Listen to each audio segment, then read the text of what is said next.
Morning, guys. So I'm not going to have any Barack Obama stories to share, unfortunately. But what I do want to talk to you about is decision-making, maybe from a slightly different perspective than you might expect. As Kim mentioned, I spent a lot of my time teaching at the Wharton School, and you can argue that business education in general is about making decisions. Every class we teach has a decision-making flavor to it, and what we tend to teach in business schools is we tend to teach tools. Here's the tools of capital budgeting, here's the tools of underwriting, here's the tools of market research. That's not going to be our focus this morning. Instead, we're going to be spending the better part of an hour talking about how we screw up. Okay? So view this morning as one big decision therapy session, or if we do our job right, when we walk out of here in an hour, we're going to have a better sense of some of the particular traps that affect all of us in making decisions. Now, to say that we're not perfect decision makers, that in and of itself is not a particularly compelling scientific statement. We know that we have bounded rationality. We have finite computing power between the ears, and we deal with that bounded rationality daily in making decisions by using rules of thumb or shortcuts or heuristics.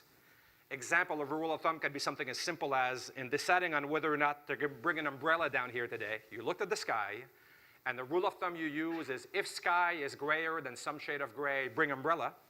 If sky is less gray than some shade of gray, don't bring umbrella. No, we don't draw a little decision tree like that, but that's how our brain is wired. And overall, the use of rules of thumb, like that simple one, leads to decent decisions. That's how we live our lives. However, the use of rules of thumb leads to systematic and predictable mistakes. And that's what we're talking to you guys about this morning, the systematic ways in which we tend to fall prey to decision traps. I like to say, it's fine to be wrong. It's not fine for all of us to be wrong in the same direction or to be biased. And what's been found now is that 35 years of research in the psychology of decision-making finds that left to our own devices, not only are we not perfectly right, but we are predictably wrong in predictable ways. So I'm going to be giving you this morning kind of the 55-minute version of what is a semester-long class at Wharton. You guys are bright, but you ain't that bright. We're not going to cover a semester in 55 minutes, but I will want to just cover a couple of nuggets and food for thought. What we'll be talking about today, really the grandfather of the field is a guy called Daniel Kahneman. I did my PhD under the guy. Danny won the Nobel in economics in '02 for the work in behavioral economics, which is what we're going to be talking about today. Field of economics, for example, has two fundamental axioms that drive the whole field. The axiom one is that of equilibrium, that there's a price at which supply and demand meet, and at that price, markets clear. And the other assumption or axiom is that of optimization, that markets are populated by a whole bunch of hyper-rational, self-serving, utility-maximizing agents with infinite computing power.